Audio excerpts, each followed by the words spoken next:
नमस्कार दोस्तों। हमारे देश में एक से बढ़कर के एक महापुरुष हुए। दुनिया में भारत का नाम उस वक्त में रोशन किया जिस वक्त में देश गुलामी की जंजीरों में था।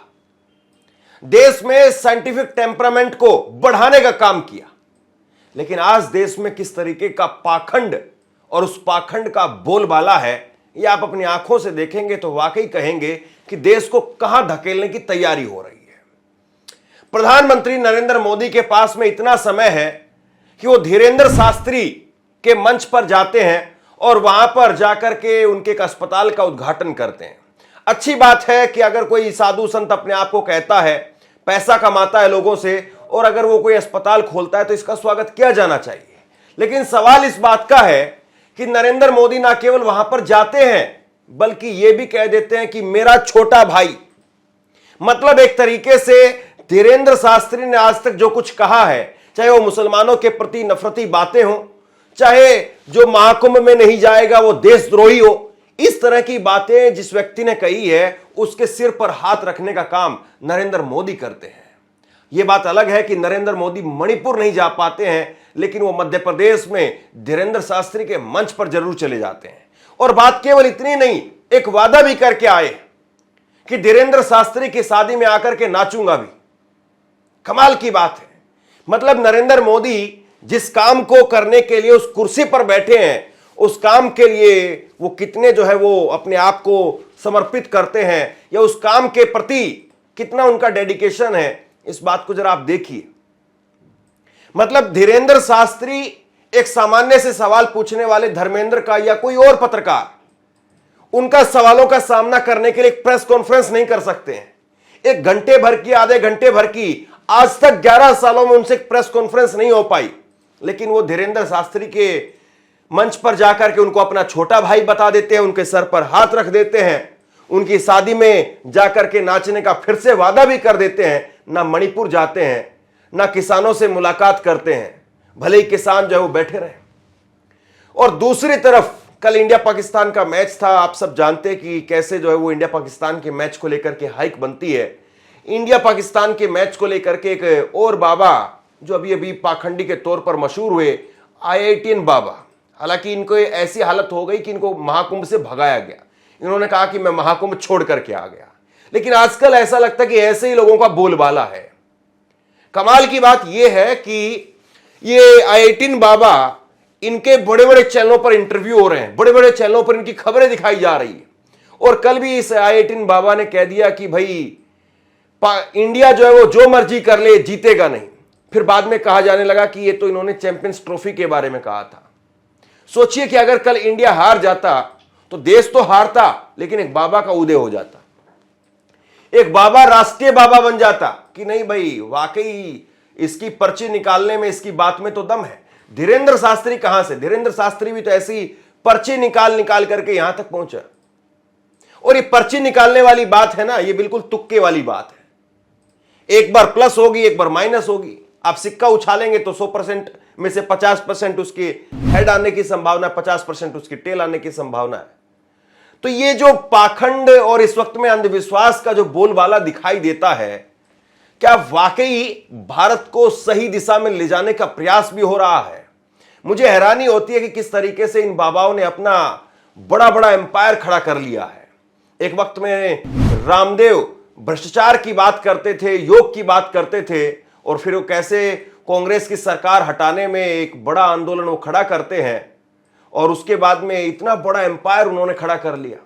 और मुझे तो आज भी ये हैरानी होती देख करके कि रामदेव जैसा बाबा, जिसका मतलब कितना पैसा है, कि कहां कहां पर लगा है, शायद रामदेव को भी नहीं पता है। रामदेव के एक आदमी को भी नहीं पता होगा, कई आदमी लगेंगे तब जाकर के रामदेव का पूरा हिसाब किताब समझ में आएगा कि कितना पैसा है, कहां कहां लगा है। और वो रामदेव जो अपने आप में ये कहते हैं कि हमने दुनिया भर में नाम कमा लिया है, वो रामदेव आज वो दौड़ लगा रहे हैं, और दौड़ लगा करके कह रहे हैं कि नहीं नहीं भाई, घोड़े जैसी फुर्ती आएगी, ये मेरी कंपनी का शिलाजीत खाइए। बताइए, कमाल की बात है। मतलब जिनके पास में इतना अकूत पैसा है, वो लोग ऐसा ऐसा काम कर रहे हैं। घोड़े के साथ में दौड़ लगा करके रामदेव कह रहा है कि ऐसी ताकत पाना है, इस तरह की ऊर्जा पाना है, इस तरह से जवानी पानी है, तो शिलाजीत खाइए, मेरी कंपनी की शिलाजीत खाइए। मतलब तरस आता है इन लोगों पर। सोचिए कि अगर ये लोग कहीं पर 10-12 हजार, 15 हजार, 20 हजार की नौकरी कर रहे होते या नौकरी छूट गई होती तो ना जाने क्या करते, क्योंकि ये इतने हजारों करोड़ रुपए के आज स्वामी हैं और ये तब ऐसी हरकतें कर रहे हैं। आज कह रहे हैं कि एक आज का ट्वीट में इनका देख रहा था, कह रहे हैं कि भाई शुद्ध देसी घी और शुद्ध देसी गाय का दूध पीजिए, माइग्रेन से जो है वो दूर रहिए। कमाल की बात है। मतलब अभी तक जो है वो देश में पता नहीं क्या क्या बीमारी थी, क्या क्या था, इन लोगों ने आकर के ना जाने कितना जो है देश को आगे बढ़ा दिया। रामदेव भी वही है जो कोरोना के समय पर क्रोनिल दवाई लेकर के आया था और बाद में सुप्रीम कोर्ट से कैसे फटकार पड़ी।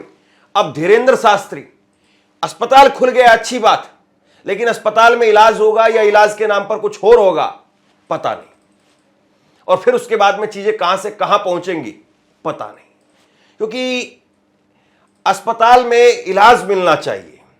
अस्पताल में लोग जाते हैं क्योंकि अस्पताल भी जो वो बना रहे हैं तो कैंसर के ट्रीटमेंट के लिए बना रहे हैं। अब सोचिए, कैंसर जो है वो अपने आप में एक बहुत ही सीरियस, बहुत ही गंभीर तरीके की बीमारी है। मतलब एक ऐसी बीमारी है जिसमें ना तो झाड़ फूक काम करता है और ना ही कोई छोटा मोटा डॉक्टर जो उसके काम में उसको जो है वो ठीक कर सकता है।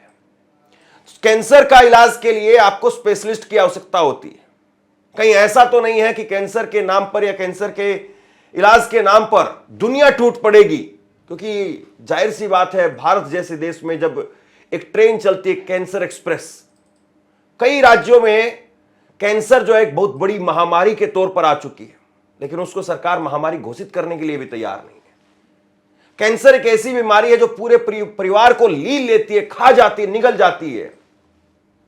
अब सोचिए कि लोगों की प्रायोरिटी क्या होगी कि चलो धीरेंद्र शास्त्री के वहां चलते हैं, क्योंकि लोगों में पहले ही एक इतनी भावना बना दी गई है कि सनातन वो जो महाकुंभ में नहीं जा रहे हैं वो देशद्रोही हैं।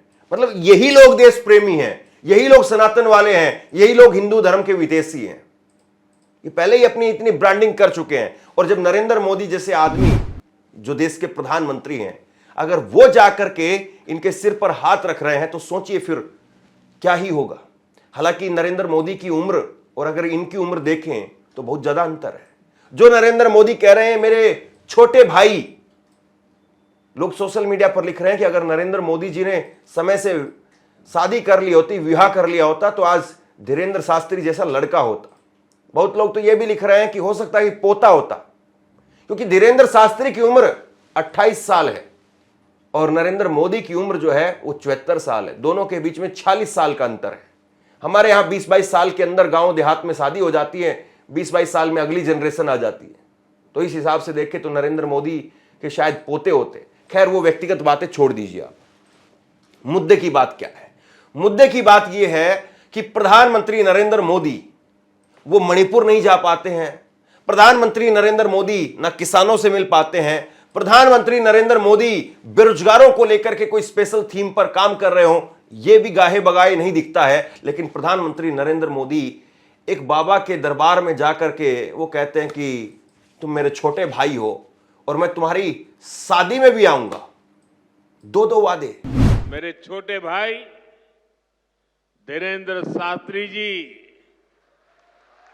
काफी समय से देश में एकता के मंत्र को लेकर लोगों को जागरूक करते रह रहे हैं। अब जिसको छोटा भाई नरेंद्र मोदी बता रहे हैं, कल को अगर धीरेंद्र शास्त्री के अस्पताल में कोई अनहोनी हो गई तो भाजपा के लोग क्या करेंगे आपको पता है ना?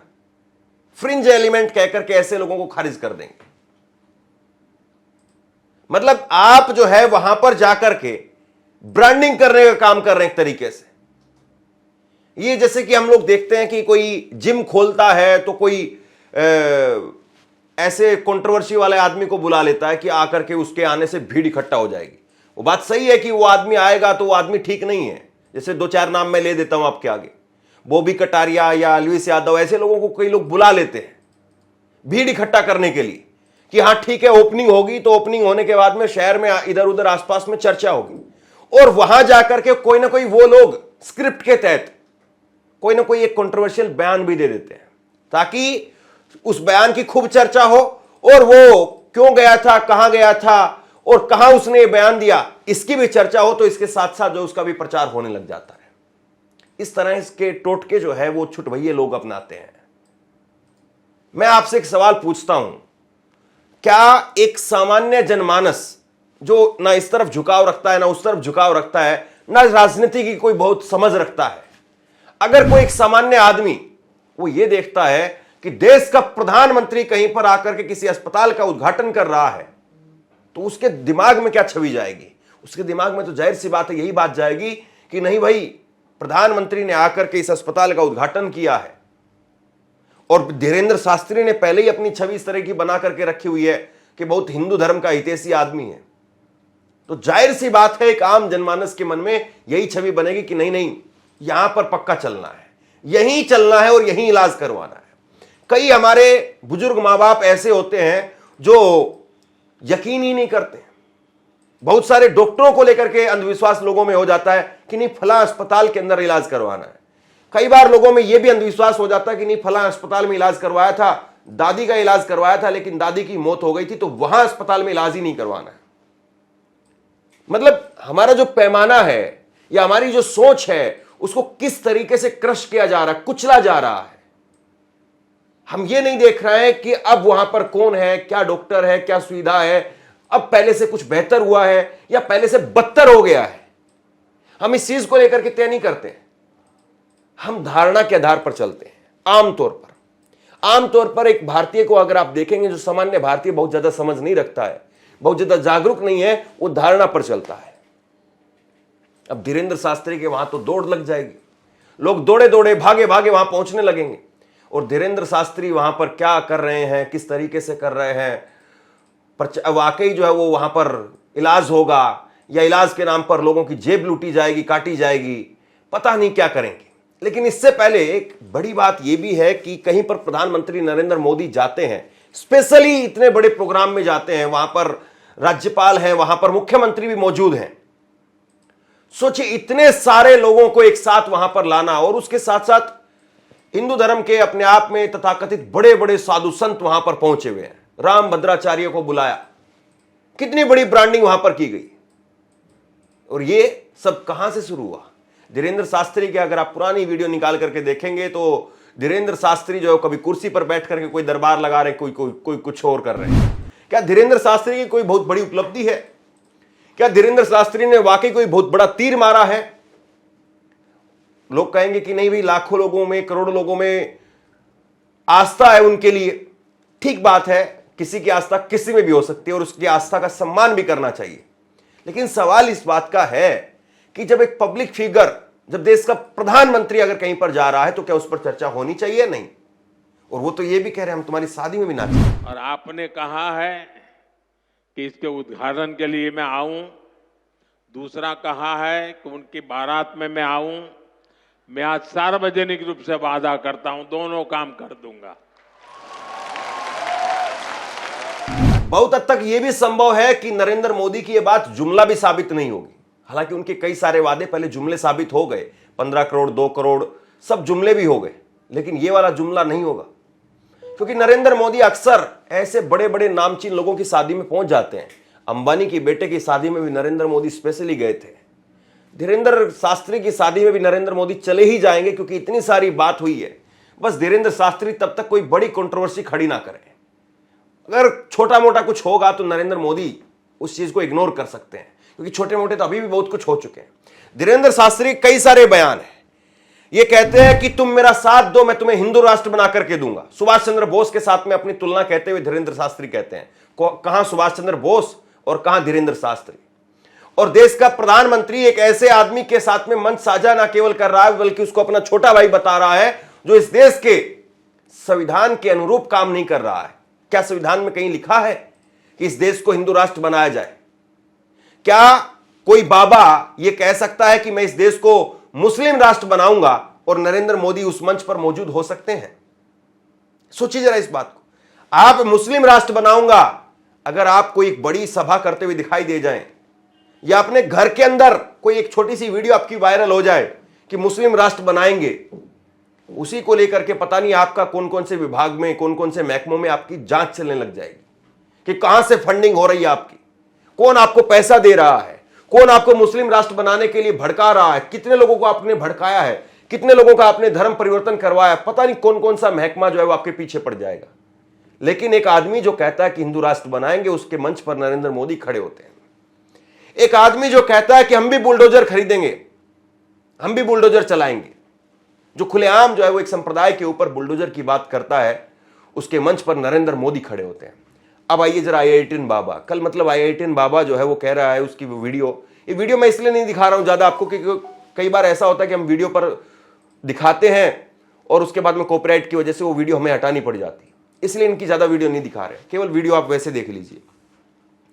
ये IITian बाबा जो है वो कहता है कि भाई चाहे विराट कोहली कुछ भी कर ले, एडी चोटी का दम लगा ले, लेकिन इंडिया नहीं जीत पाएगी। अब सफाई दी जा रही कि नहीं, हमने चैंपियंस ट्रॉफी के बारे में कही थी, कायदे से तो चैंपियंस ट्रॉफी भी टीम इंडिया जीतनी चाहिए। हम तो यही दुआ करेंगे, हम तो यही जो है वो अपनी तरफ से यही कामना करेंगे।